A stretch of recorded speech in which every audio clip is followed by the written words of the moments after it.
relying on me for money, never lifting a finger for housework or childcare. My younger husband Oliver would go out with his friends every weekend. I mean, he's young. What can you do? That was my excuse until I found out that he was actually going on trips with his affair partner, not his friends. I'm gonna crash at my buddy's place in Chicago for a bit. He just moved there for work. Take care of the spring cleaning while I'm gone, will ya? That was the lie he told me before leaving for his scandalous trip. Furious, I decided to kick him out, belongings and all, while he was away. What happened to him next was something neither of us could have predicted. My name is Sophia, a 29-year-old housewife. We're a family of 3, Oliver, who's 3 years younger than me, and our 2-year-old daughter. I met Oliver at work. He was the new guy, and I became his mentor. He was charming, persistent even when corrected, and hardworking. And oh, was he good looking. It seemed like people were always gathering around him, drawn to his idol-like beauty and outgoing personality. I was dedicated to my job and didn't even wear makeup. I'd never had a boyfriend, so I didn't think someone as attractive and well-liked as Oliver would ever be interested in me. Nonetheless, I started watching makeup tutorials, even got some fashion tips from stylish friends, and tried to become the kind of woman he'd find appealing. About 6 months after my transformation began, he noticed. You look really beautiful lately. Found someone special? I was speechless. He followed up with, Would you consider making me that special someone? Of course I said yes. We started dating and got married within a year. Marrying Oliver felt like a teenage dream, and I naively thought, he must be my soulmate. But reality proved otherwise. Even when we were dating, Oliver was a bit of a baby, always looking for affection. Whether it was holding hands, cuddling, or even paying the bill at restaurants, it always fell on me. I thought, why can't you do it yourself? But when he would plead, Please, Sophia, you're the only one I can ask, I would always give in. Maybe it was his good looks or his unique sweet charm that made me so accommodating. After we married, the responsibilities became more lopsided.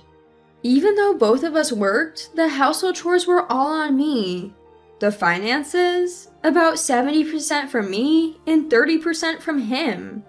He spent what was left of his income after household expenses all on his hobbies, seemingly without saving a dime.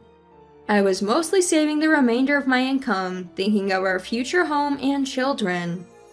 At first I thought, well, he lived with his parents and I lived alone, so it's understandable that we have different experience levels when it comes to chores. Besides, he earns less than I do, so it makes sense. And he's still young, probably not thinking about the future yet. But even when I got pregnant, Oliver's lifestyle didn't change. Doing household chores while pregnant was really tough.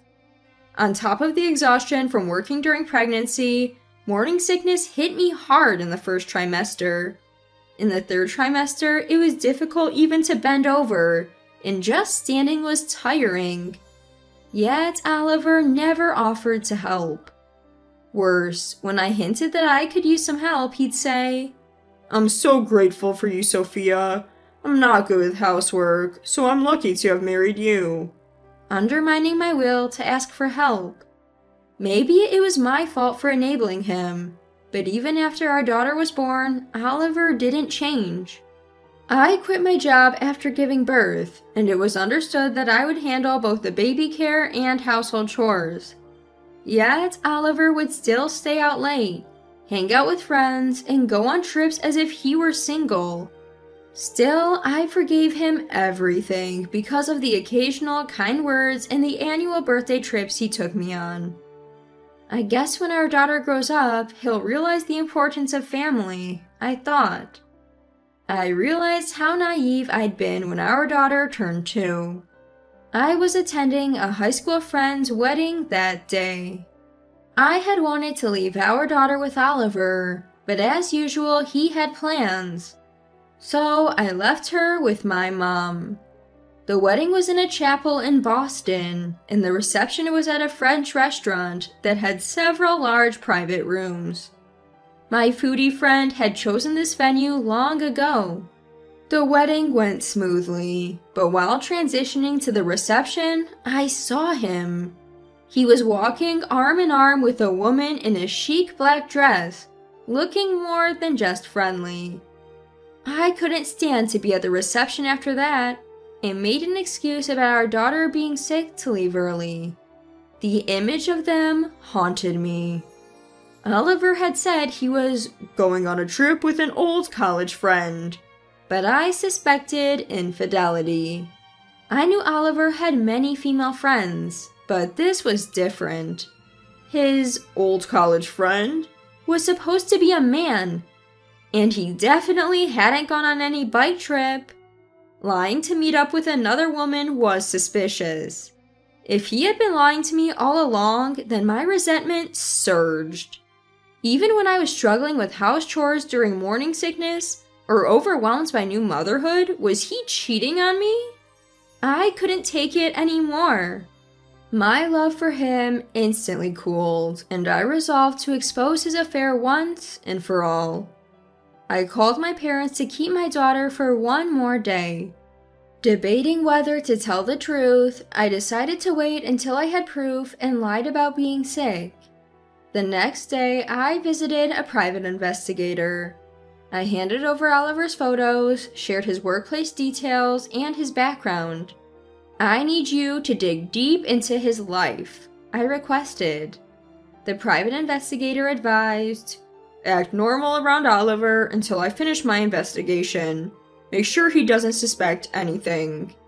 I didn't want to look at Oliver's face, so right after picking up my daughter, I retreated to our bedroom. When he came home late that night, he saw me and asked, "What's wrong? Are you okay?" His voice pretended concern. Had this been the me from a couple days ago, I might have felt loved and comforted by his words. But knowing the truth, they meant nothing to me. 2 weeks later, the private investigator contacted me. Oliver has been having an affair for the past 2 years, he said. The other woman was a married, older nurse. The restaurant where I spotted them? A regular haunt for their monthly rendezvous, which had been ongoing for about 2 years. I was shocked that she was married, but according to the investigator, nurses work shifts, making it easier to conceal an affair. What shocked me even more was that this nurse worked at the hospital where my daughter was born. It may be a coincidence, but it is the same hospital as my 2-year-old daughter. Something felt creepily coincidental about the affair lasting 2 years and us having a 2-year-old daughter. That day, I decided to divorce Oliver and started plotting a plan. I'm staying at my junior colleague's place in Chicago for the night. Make sure you clean the house, Oliver told me. Normally, I'd be annoyed that he pushed spring cleaning on me during a busy time, but I smiled, secretly relishing my own scheme. Take care, see you later. Sure, I'll bring back souvenirs. Holding our daughter, I waved goodbye. Oliver seemed oblivious. Back inside, I told my daughter, "We're going on a trip! Let's go see the ocean!" My daughter, who loves fish, cheered, "Yay, ocean!" First, let's take a little nap. I laid her down for a nap and continued my preparations. I had been packing my bags and Oliver's, making sure he wouldn't notice, but I couldn't touch our bedroom or living room items, so I sorted them into boxes. Finally, I disassembled the baby crib, laid my daughter in her stroller, and called the movers. My stuff went to my parents' home, and Oliver's got discarded. Apart from the built-in appliances, the apartment was empty. I headed to a hotel overlooking the ocean in another state, somewhere my daughter had always wanted to visit. Our travel essentials had already arrived in the room. My daughter kept saying, "Yay, ocean!" as she looked out the window. Watching the sun set over the sea, I felt a mix of sadness and relief. Exhausted from packing and the journey, we went to bed early. Before sleeping, I sent Oliver an email, a picture of him and his mistress. Despite sleeping early the night before, I still slept until midday. When I rushed to check on my daughter, she was gripping the crib bars and looking at the ocean with such focus that I had to laugh. I had planned to eat out for lunch, but since my daughter couldn't tear herself away from the window, I ordered room service. My daughter was clearly enamored with her fish-themed kids meal and took her sweet time eating it, but she looked happy throughout. Just then, I received a call from Oliver. He must have seen the photo I'd sent him last night of him with his mistress. Ignoring the call, I texted him, "I have no plans to live with you anymore. Best of luck with your new love interest." More calls from Oliver kept coming in. Annoyed, I blocked his number. After finally finishing lunch, I took my daughter to play by the sea. By the time we got back to the hotel, it was already dark outside. Checking my neglected phone, I saw that my brother had tried to reach me. I called him back but got no answer. 15 minutes later, he called again. According to him, Oliver had rushed home to our empty apartment after reading my email. Apparently, Oliver then went to my parents' house thinking I'd be there. But I was on vacation with our daughter, so only my fuming parents and brother were there after they heard about Oliver's affair. My brother chuckled, saying Oliver looked so down it was actually funny. Oliver got chewed out by my parents, and as he was leaving, my brother told him, "All future communications will go through my attorney," and handed him a business card. Oliver apparently tried to punch my brother, saying, "Don't make decisions for me." This was something I'd asked my brother to do, so it wasn't just his unilateral decision. My brother dodged the punch and Oliver stumbled, slamming his shoulder into the doorway. He was in so much pain that my brother took him to the hospital, where he was diagnosed with a compound fracture and is currently in surgery. During all this, my brother had managed to collect Oliver's mobile phone. It was in my name because I'd been footing most of Oliver's bills. "Just skimmed through it and saw some pretty outrageous messages, haha," my brother said. Apparently, there were messages from Oliver like, "We'll be apart for a while, but let's hang in there." "I only love you, so I won't have another affair. Do the same for me." The next morning, my daughter and I had a lot of fun at the beach. Tired out, I left her with my mother at my parents' home and went to see Oliver in the hospital. I didn't really want to see him, but his parents were visiting, and I felt this was the only chance to settle things. Upon arriving, Oliver's parents, who'd heard everything, looked at me apologetically but said nothing. As I walked into the hospital room, Oliver began blurting out, "Sophia, it's not what you think. It's like prostitution." He claimed that he was only helping the woman financially in exchange for her pretending to be his girlfriend. According to Oliver, there was no emotional involvement. It was just for money, and they'd only been together twice, including the time I'd caught them. Frustrated but not surprised, I asked, "So, where's the money then?" Pausing, Oliver finally said, It hasn't been transferred yet. It was supposed to happen after the third time." His clearly false statement just left me in disbelief. I wasn't even angry anymore. I hurled the additional proof photos I'd brought just in case at him. Upon seeing the photos, mother-in-law broke down crying. Ignoring the distraught mother-in-law, I slammed the pre-filled divorce papers down in front of a stunned Oliver. "I'm done with your lies. We're getting a divorce. I'll live with our daughter.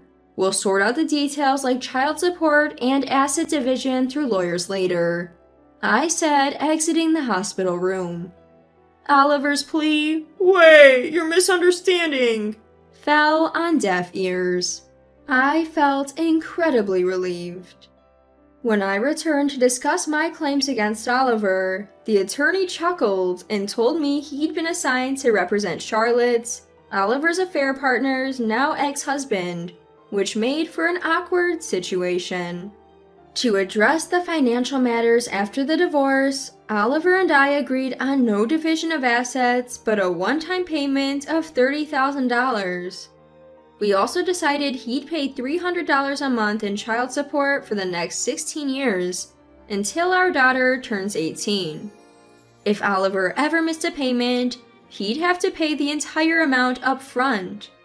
My lawyer took care of the discussions, so I didn't have to see Oliver's face. A face I once loved, but now never wanted to see again. Oliver apparently said things like, "I want to get back together," and "I can't live without Sophia." According to my lawyer, not once did he mention our daughter in all of this. After the divorce, I found remote work I could do from my parents' home while raising our daughter. She started preschool and was making progress with her speech. She never really talked about Oliver, probably because she doesn't remember spending time with him. My lawyer informed me that Oliver had abruptly paid the full child support amount. Shocked, I learned from my lawyer that Oliver had lost his job after his affair was leaked to his company by Charlotte's husband. He started working in a nightclub and met a wealthy patron who agreed to take care of him, including paying off his child support debt. "Oliver connecting with other women is unacceptable," the patron had said. My lawyer chuckled as he told me how Oliver showed up dressed to the nines, handing over the full amount in cash. 5 years later, when my daughter was in 2nd grade, the police contacted me. Oliver had been arrested for theft and had named me as his emergency contact. At first, I wanted to decline, but the officer persuaded me, saying, "Maybe just talk to him once." Oliver looked frail when I saw him. His once handsome face was now haggard. Turns out the wealthy patron was married and chose to reconcile with her husband after their affair was discovered. I thought to myself, Oliver likes only people like that. She demanded Oliver pay back the compensation and support she had given him. Thrown out of his apartment, penniless, Oliver resorted to theft. "I need your help," he pleaded. "I'm sorry, Sophia is all I have left." But hearing his story, it all sounded like his own doing. I declined to act as his emergency contact and gave the police his parents' phone number before heading home. Apparently, his parents also refused to get involved, which means Oliver could face real jail time, even as a first-time offender. The police informed me, but my decision remained the same. I have no intentions of rekindling things with Oliver, nor do I want to drag myself into this mess. People have suggested that I should remarry now that my daughter is older, but I know better. The experience with Oliver taught me that I can't trust my own judgment when it comes to people. I won't jeopardize my precious daughter's well-being. Fortunately, she has grown into a good person, even without a father figure. Though she's a bit rebellious lately and doesn't want to hold my hand, that's okay. I cherish the life I have now, living with my daughter and my parents.